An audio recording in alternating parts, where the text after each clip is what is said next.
lot to me. I mean, I'm a local guy. I'm from here in Maumee, right around the Toledo area, born and raised. So being a part of this iconic vehicle, first with the Wrangler and now this brand new truck, and I get to say I was a part of it going through this whole process, it's just a dream come true for me.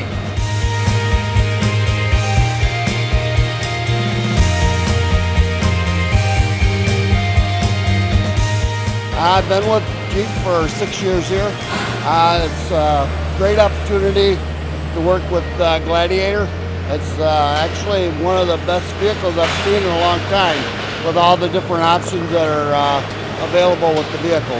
With the Jeep, this is the only truck that you're ever going to find with the top that comes off, the doors are removed, and you can drop down your windshield as well and experience all the freedom of a topless truck.